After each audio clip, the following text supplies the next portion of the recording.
lot of agents going to listen to this that are in the under 40 range. Yeah. If they haven't won top 20 under 40, they want to. Yeah. Right? That was my number one goal this year. That was my goal from before I even had a license. Everybody wants to be you. Top 20 under 40. Fact. Right? If somebody's not a top 20 under 40 and they want to be, and they're in the business 1, 2, 3, 10 years, and they're under 40, obviously, what's your advice for them? What are 3 things you would recommend that they should do in order to get where you are?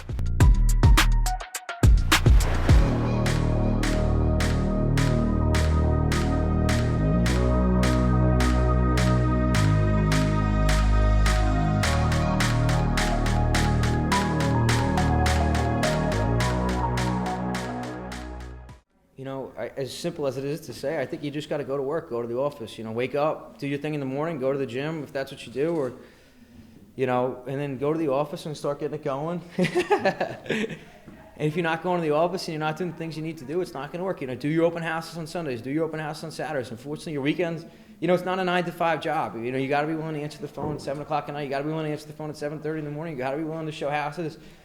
This Sunday it's going to be beautiful. This Saturday it's going to be beautiful. I'm doing open houses and I'm showing buyers houses. You know, it's not if you're not willing to do that, then you know it's not. I don't think it's going to work out for you.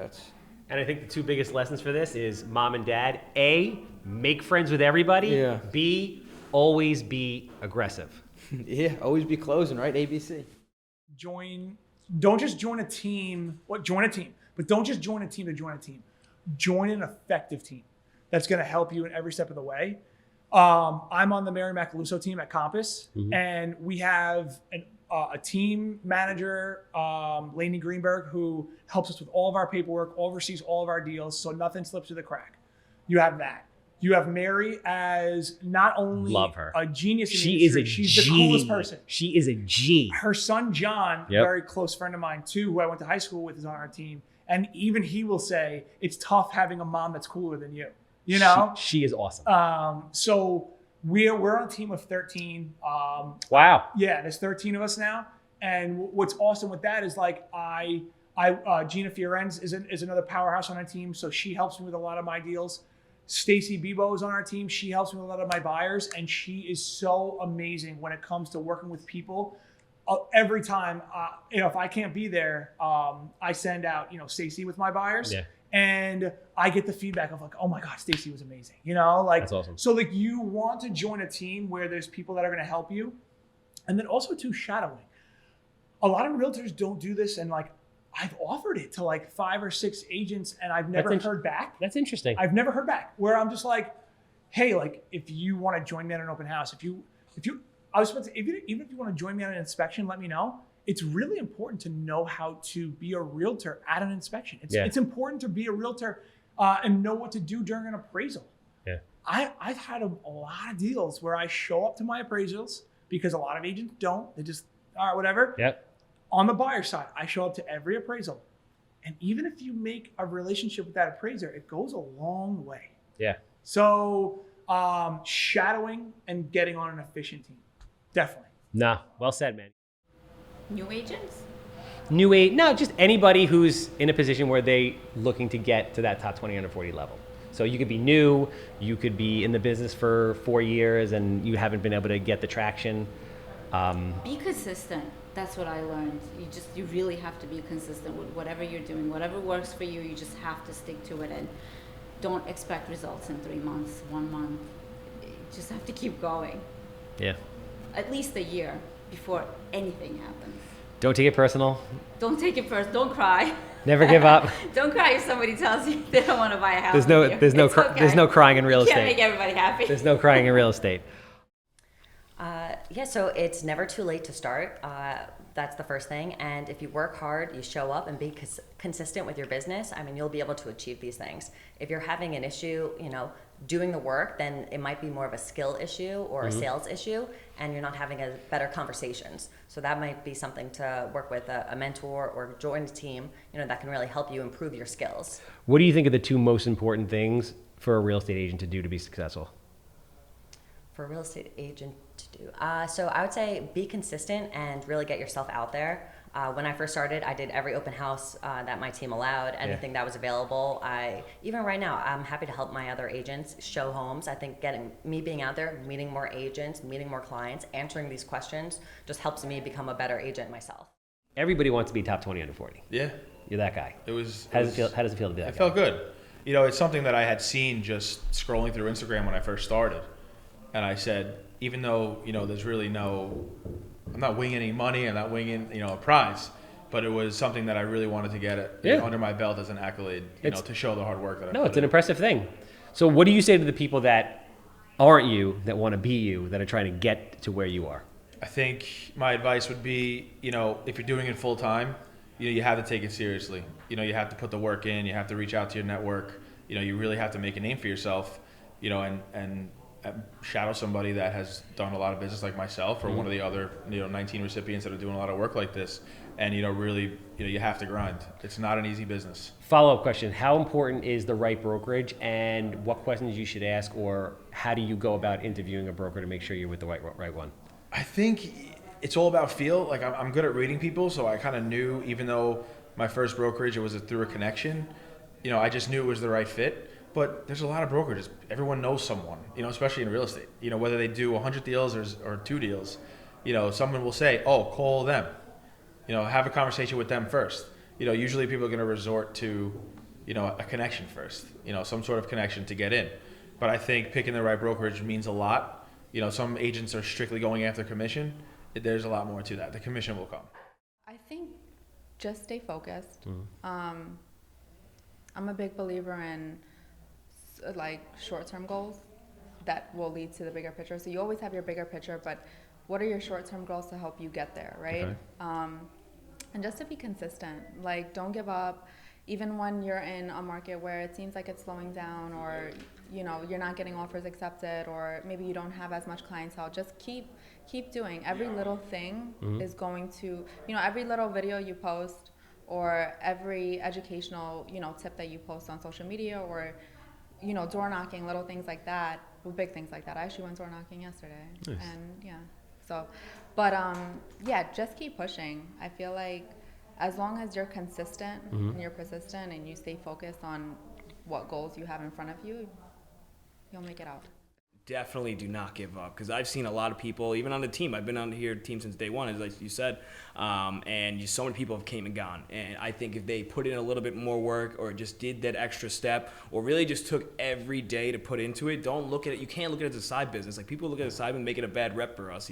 Like, this is an everyday 9 to 5 kind of thing. I remember the first day I asked Dan, I'm like, "What time do I come in?" He goes, "Early." I had no idea. I remember I got the office at 8 a.m. No one was even there. And it's hard, because we're so programmed to be on that schedule, or someone tell you when to show up, whatever. In this business, you have to force yourself to do everything. So if you're not forcing yourself to do it, no one's going to do it for you. So don't give up. Put in the work, and then just keep on pushing, because it's going to be tough in the beginning. It's a commission-based business. You'll be working your ass off, spending money, and then you're not making anything back. But if you get over that hump, I promise you, it is going to be so worth it. This is one of the best things I ever did. I look at some of my peers now, they're still struggling to find jobs, whatever it may be. I'm just so happy I didn't listen to anyone. Did it. People were telling me, "You have a college degree. What are you doing? Blah blah blah." Just don't listen to anyone. Keep on pushing. Put in the work, and it will come back 10. And just do the right thing. More importantly, especially doing the right thing by clients too. Speaking of referrals and stuff, if you go above and beyond for that one client, they're going to recommend you to 5 more people throughout their life, and you're going to get that business back. So just do the right thing. I can't stress that enough. Stay consistent. Follow up. Dude, follow up is yeah. I've bought houses that we've literally tortured the life out of people for 2 years. It's one of those yeah, things. You just can't give up. Follow up is king. It's hey, it's me, go fuck yourself. Okay, cool. Yeah. A month later, hey, remember it's me, you told me to fuck myself. I tried it, it didn't work, but I'm back.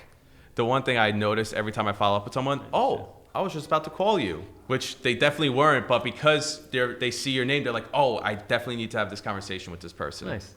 So I think following up is key. Good advice, man. Basically, just pick up your phone anytime it rings, anytime anyone's looking. But you have to make sure everybody knows you're doing real estate. That is something that a commercial broker would say, because none of them pick up their goddamn phone. Oh, I know. Or call back. Yeah. 98% of the battle is just picking up the goddamn phone or calling it back.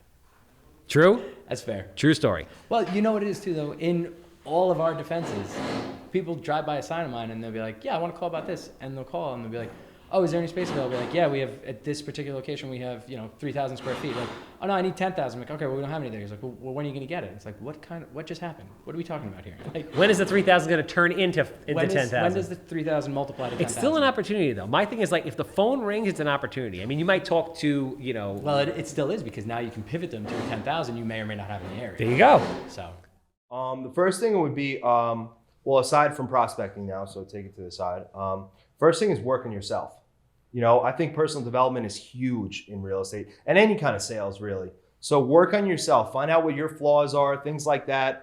I have an addictive personality, which is a blessing and a curse, right? Yeah. So I get obsessive with things. Like I played pickleball one day, I'm playing it every day now. You know what I mean? So that's a blessing and a curse for me. So I had to cut shit out of my life that was not serving me anymore, So I would work on personal development, read books, like obviously Rich Dad, Poor Dad. It's not, it's not If I Can Afford It, It's How. So you do all that. I like Grant Cardone. I know he's got mixed reviews. He fires me up. So work on yourself, number one.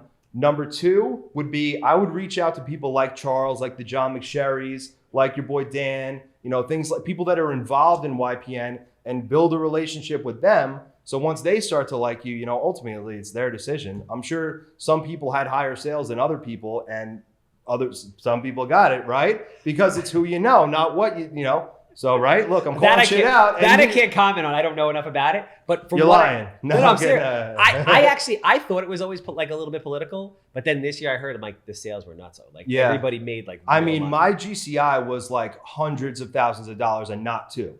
So it's like that was what it takes. But in life, it is in general, it is who you know.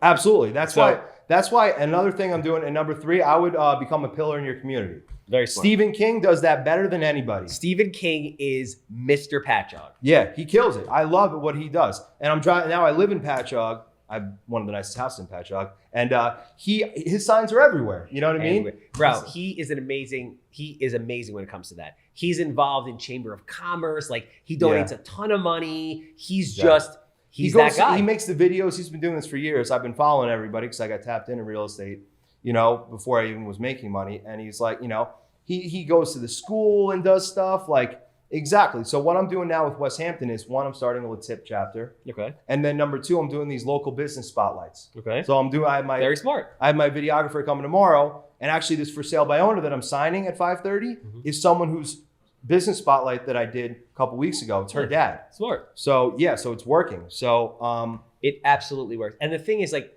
I tell people this all the time, and they never want to listen. Like, you want to become the mayor or the mayoress of your town, of that town. That's and it's so easy. Like, I started doing those videos to show agents. What was it? My Downtown, all that shit that I was doing. Yeah. Like, just every week you should go and do a video or something. Bro, I follow your stuff, and I do your playbook. That shit works. Absolutely. It absolutely works. And it's so easy to saturate a small area like that. Yeah. And you can go and you can get 20, 30, 40, and then people are like, oh, but then I'm only going to do business there. I'm like, first of all, if you're selling 50 houses in one town, that's not a bad life. Bro. Second, you're going to get referrals all over the place. Absolutely. Referrals are the name of the game, man. But you start in one place, you saturate the market, and then you take that playbook, and then you move to the next market and the next one, and the next one. And before you know it, you're like the king of 6 markets, and you're selling 200 houses a year. I know. That is exactly the goal. Yeah. And that's why you bring the basket to them during the holidays, or bring the fern or whatever to get those referrals.